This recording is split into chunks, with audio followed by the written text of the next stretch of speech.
G'day, welcome back to another episode of TOGL. Well, this week, as I said, I need to get the latches fixed on these windows because there is actually no latch there at the moment. They weren't put on the frame, and probably for good reason too. It's better that you mark out the latch and put it on yourself. That way it ends up in the exact correct position. So what I've got myself is a pen and the little latches, and we're going to start putting some of them on. I'll tell you, I am glad I'm working indoors at the moment because it's so windy out there. It's pretty cold. There's little rain showers coming through, so yeah, not the greatest weather to be outside. Great to be in here working. So the way that I line these up is I basically just hold the bracket in my fingers like that. Flip it over actually. No, I had it the right way. So yeah, hold it like that. Open this up. Pop it right where the latch needs to go. Close the window. Open the window. Now I know that that latch is right where I need it to be. So now I can just pop it there, grab my pen, make a little dot there and there. Yep. Now what I need for this is 3mm drill bit. Just pop some holes in there. Grab some glasses first. I don't want any little bits of metal flying off into my eyes. That would not be good.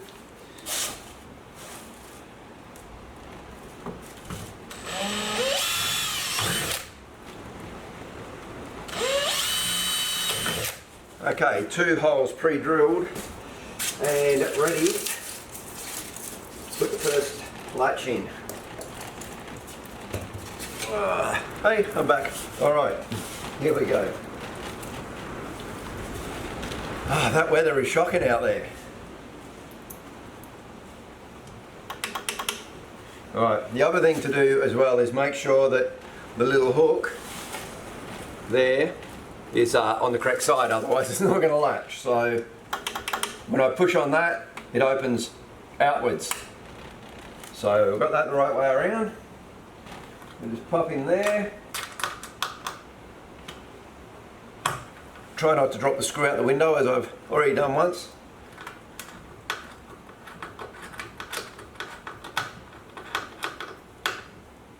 We just tighten that up.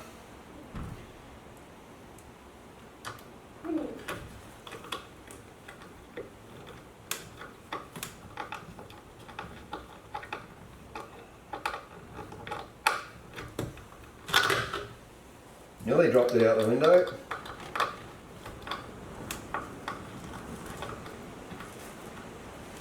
Okay, so now we've got that there, and you can hear that latch. That's locked in there now. Now the other thing I need to do is I need to adjust the wheels and make sure that this is sitting like nice and straight with that, not like this or like this.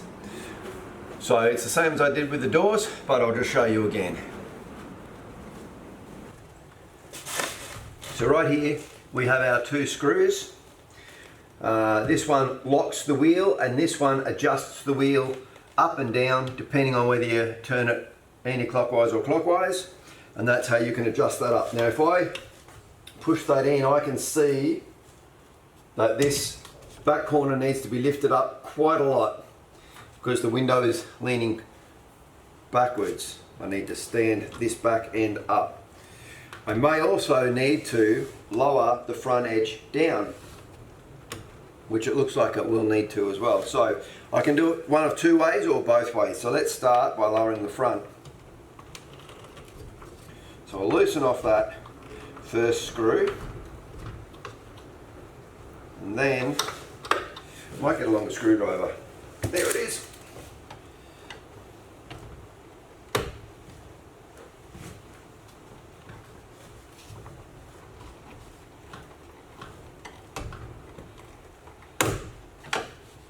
There we go, that's better.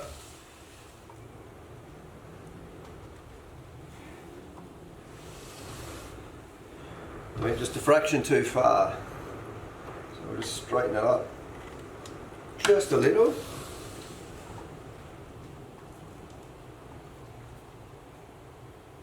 What I'm doing is I'm watching that gap close up, and that's perfect. That's right where it needs to be. So now I can just tighten off the top screw again to lock it in place.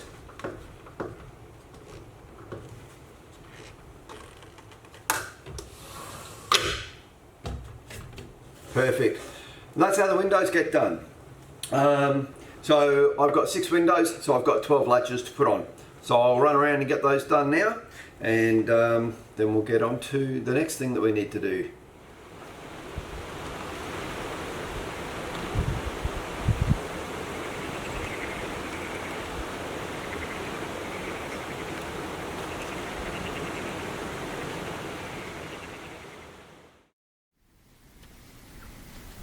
Well, it's another cold, blowy day up here today, and we've had a couple of days of rain, which has really cooled things down a lot.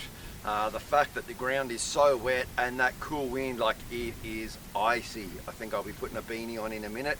My ears are cold. Yeah, I know they stick out, and that's why they cool. Anyway, over the last couple of days while it's been rainy and that, we've used that opportunity to get some stuff done at home, bit of packing done and whatnot, getting things ready for when we do move up here. One of the things I did was I had cut a heap of battens, and when I cut the battens, the blade on the bandsaw on the timber mill was a little blunt, so tended to cut a bit wavy, which meant I ended up, the battens weren't the same thickness all the way along. So I took all those battens down to the Bernie men's shed, and Reg gave me a hand down there, which was good. Because it is a bit of a two-person job. I mean, you can do it with one person. Basically, you're feeding the timbers in one end, and then you walk around to the other end and grab them out and back, and then you slowly reduce down the thickness until you've got it to where you want. So Reg popped over and he said, "Hey, I'll give you a hand." He stood on one side, which was great. I just feed it through, he'd pass it back. So it probably saved me 2,000 steps.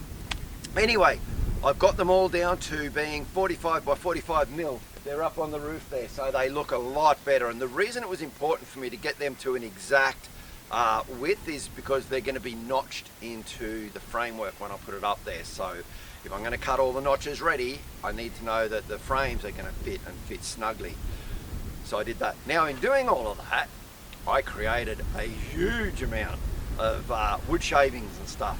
So I actually filled both bags on the exhaust system that they've got there, and those bags are about pretty much as round as you can make your arms, probably a little bit bigger. They stand about that tall each, so at the end of the day it was only right that I emptied it. So I just emptied it straight into the back of the car. All this is going to end up being the base layer for the biogas mulch pit.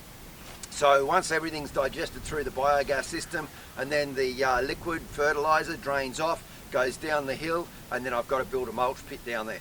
So all that sawdust can go into the base, and then I'll run pipe through, and then it'll be actually like wood chip, big wood chip. Anyway, I got to get this stuff off and get some work done. At least it's not raining, and it's not supposed to rain for the next few days. Fingers crossed that it doesn't. Let's get on with this.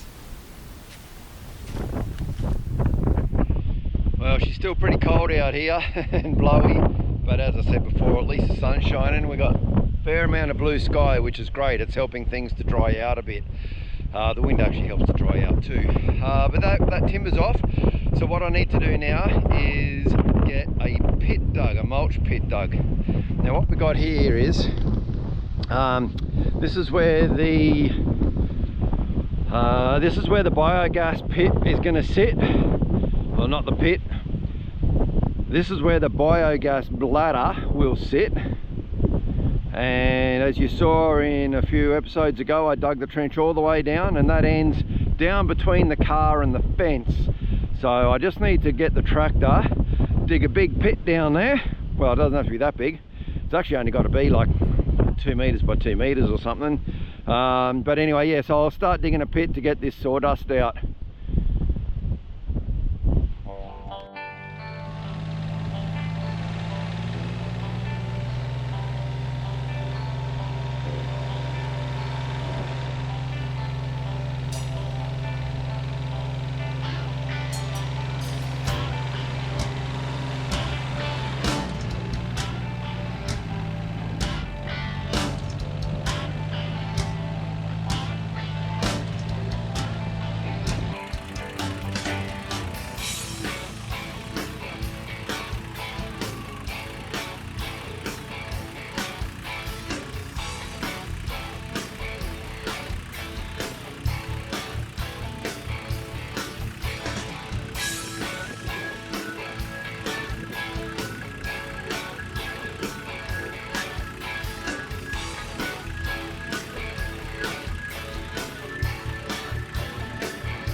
Well, the hole's dug.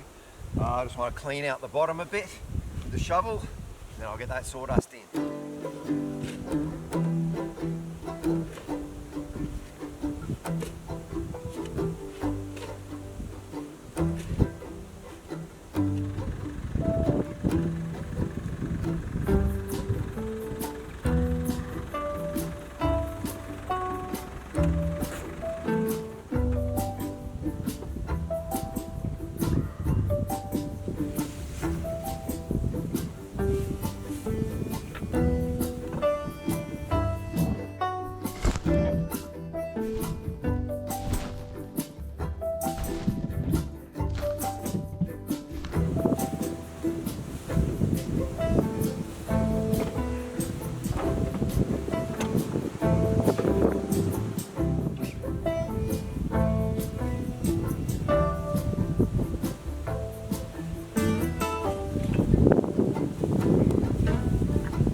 Right, well that's quite light and fluffy in there at the moment, but a couple of good rains and that'll pack right down and make a really good base for in there.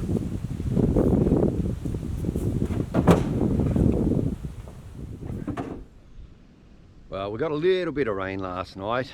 It did wet down this sawdust just a little bit, but not a huge amount. Like I said, it will pack in a lot more, but that's pretty much the size. And as you can see, that's where we are in relation to the house. But today I want to get some more milling done. I need to finish cutting the beams for the roof trusses. Cloudy head today. I need to wake up. So yes, we'll get down to the timber mill and we'll do some more cutting up of the beams for the trusses, because we need to get that sorted out. And then tomorrow I'm going to put the bladder down for the biogas system, so you will see that as well.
Well, here we are again in the mill.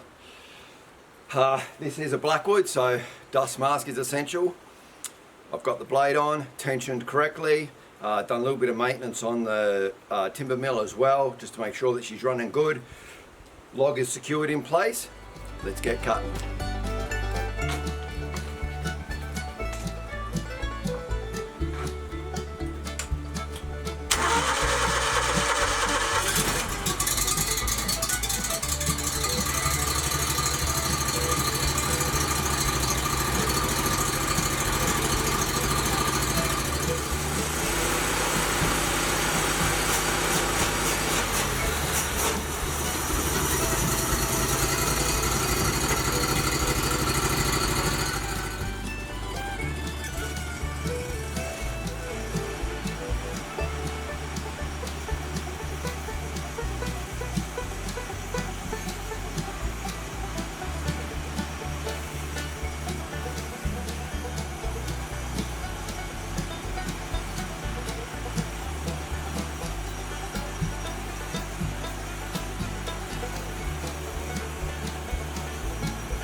And that is a beautiful piece of blackwood.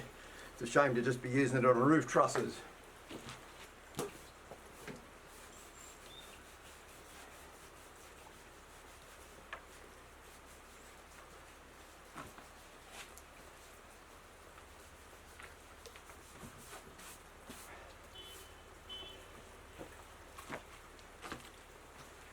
I'll show you what I mean.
Okay, good news and bad news. Good news is I did not break the blade, thank God. They're $220 a piece.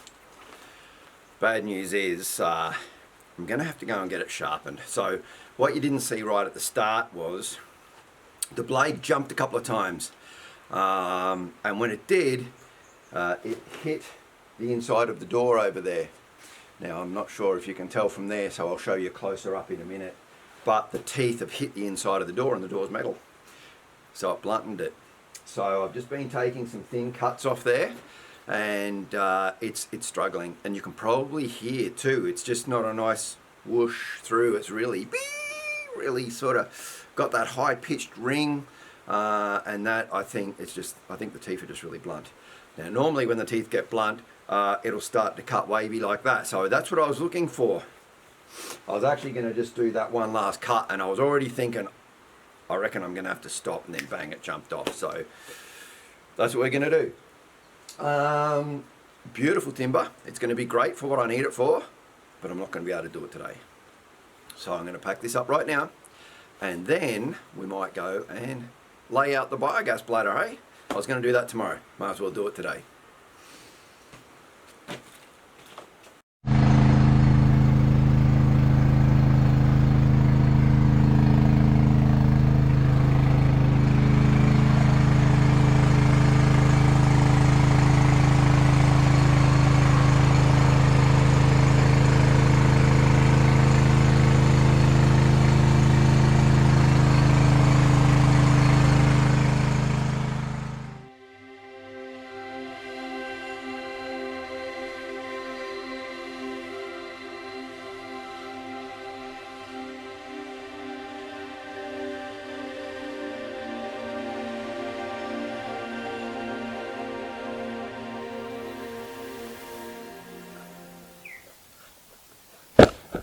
Okay, well, there's a bit of rain coming through at the moment, so not ideal, but the work must go on.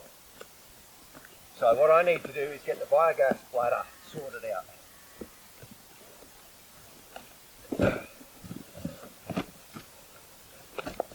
So the ground here is being prepared. It's quite level now. Now we just need to lay the bladder out.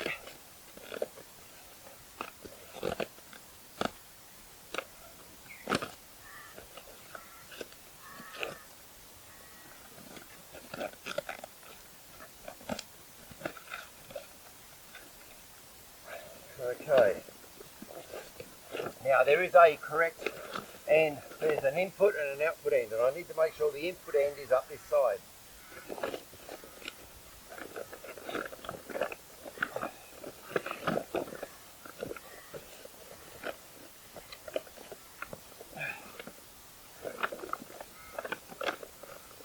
So this end has a large entrance, a large input, and that's for the gas to come off. And down this end is just basically the outlet. So this will get put down here,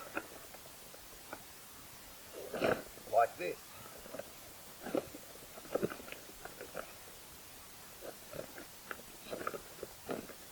Now the first thing I notice is how thick this is, the plastic,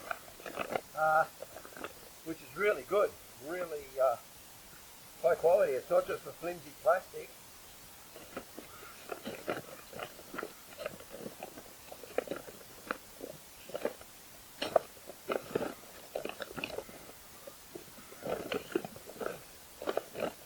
Now, all around here there are pockets, and those pockets are for these sandbags.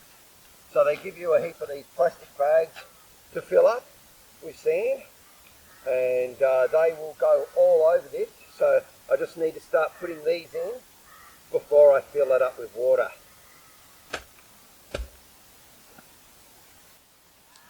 Okay, so this is the diagram of how we have to lay all of the bags, the little sandbags, out onto the bladder.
Now, just looking at the instructions and what I'm finding there, I got a feeling I actually need to put the water in first. I was thinking if I put the sandbags in, it would help get all the air out. But I guess I can do it with the water in first. So what we need to do is go and get water. Now, what I have organised, because it's so wet and slippery down on our area, if I take water out of our creek, I'm not going to get back up the hill. Had a chat with our friends, Ian and Christine, said, can I take 800 litres of water out of your dam? They said, yeah, not a problem. So what we're going to do now is we'll go and load up the IBC onto the back of the car. We'll just drive down the road to their trout hatchery area. And they've got a couple of dams there. I'm just going to take some water out of that. We'll come back, we'll put water into this. Then I think it'll be a whole lot easier to put the sandbags in, because at the moment, because it's been wrapped up so long and it is such thick, rigid sort of a plastic canvas, it's a little bit awkward. So yeah, we'll get that in, we'll get the water into it, and then I'll look and put the sandbags onto it.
Well, yesterday afternoon ended up being a bit of a flop.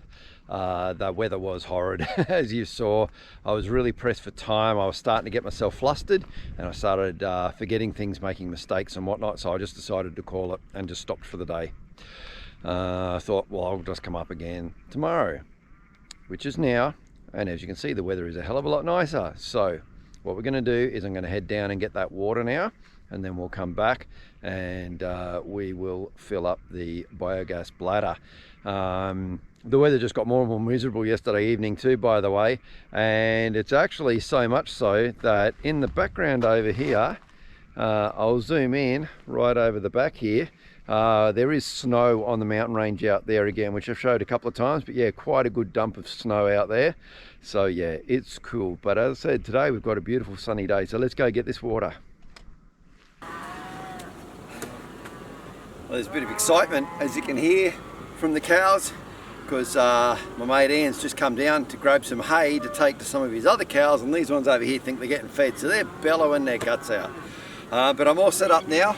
I've got the IBC on the back of the car, pulled up here beside this beautiful dam that Ian's allowed me to come and draw some water out of. It's only 800 litres, but you know, you always ask first, and it's the polite thing to do. So all I've got to do is prime the pump, get it started. It should only take a minute or two to put the 800 litres in that I need, and then we can head back and fill up the bladder.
Well, that was more of a drama than it should have been. I'm not sure why it just wouldn't create that suction to start with.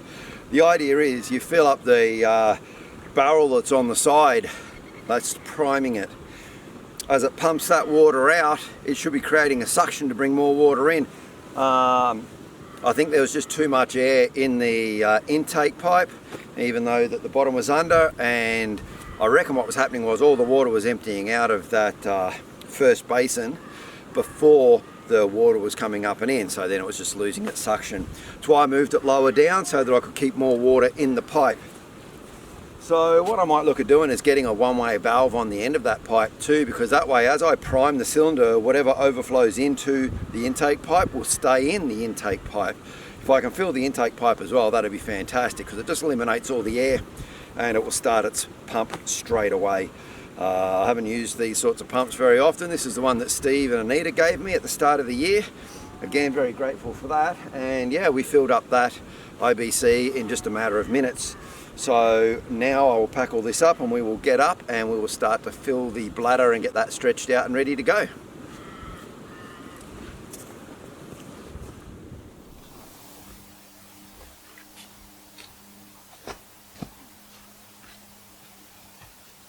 So I've got all of this stuff laid out here, ready to go. What I need to do before I fill this up with water is I need to put this contraption funnel in one end, and I need to put this in the other end. Now before I put this in, I've actually got to put some O-rings in. So everything's labelled in the instructions. They even give you like a little bit of lubricant, and there's the O-rings. So I'll just get these put in first. Work out how they go in.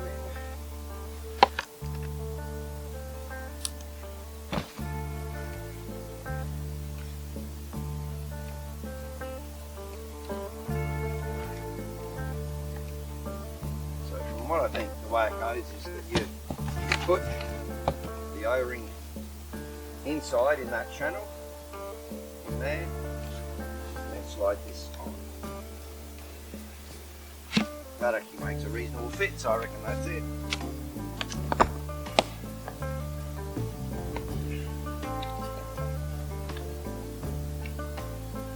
So again, we just take this O-ring, we just put it inside there. There we are, because there is that ridge, that's a channel, goes in there.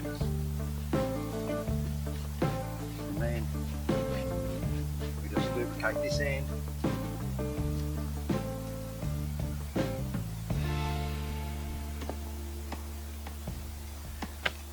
And that goes in there like that. Don't drop it.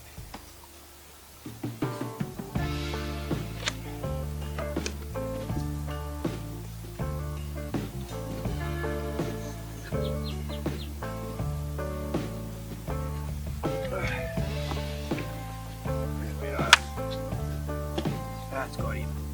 There we go.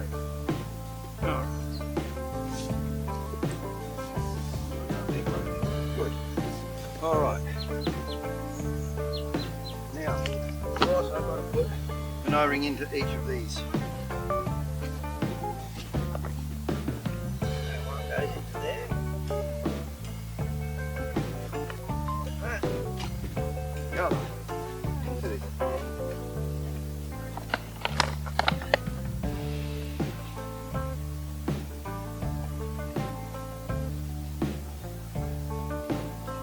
They're in ready.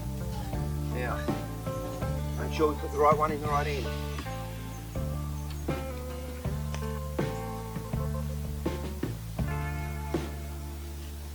Now, they put a cardboard insert inside there, and it's recommended that that stay in there because you're going to push against that, and you don't want to cut the bottom of your bladder with that edge.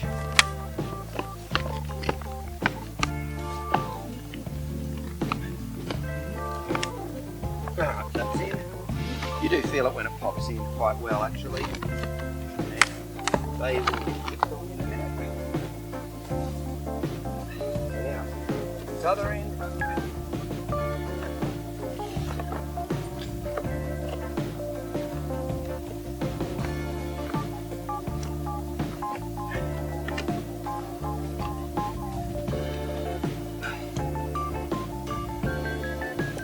Okay, that's in place.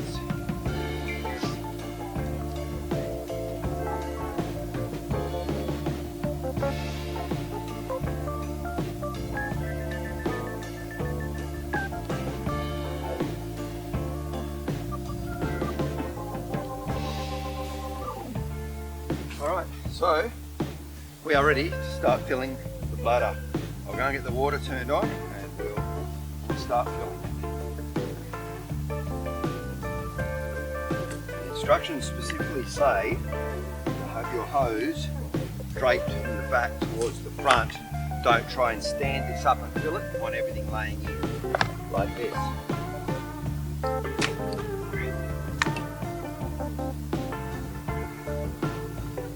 Taking that water to come through because it's coming from up there at the car. Have no idea.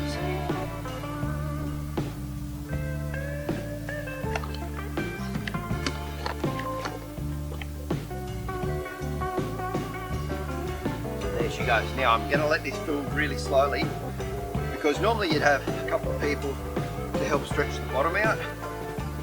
I might be by myself, so as the water goes in, like many of you may have done with like an above ground pool, as the water goes in you can smooth the bottom out so that it's nice and flat, and that's what I'll be doing. Just as we get more and more water I'll keep pulling the edges around and we'll get this filled. So that's starting to fill now. I'll get back to you shortly once we've got most of the water in there and you can see this bladder with about 800 litres of water in it.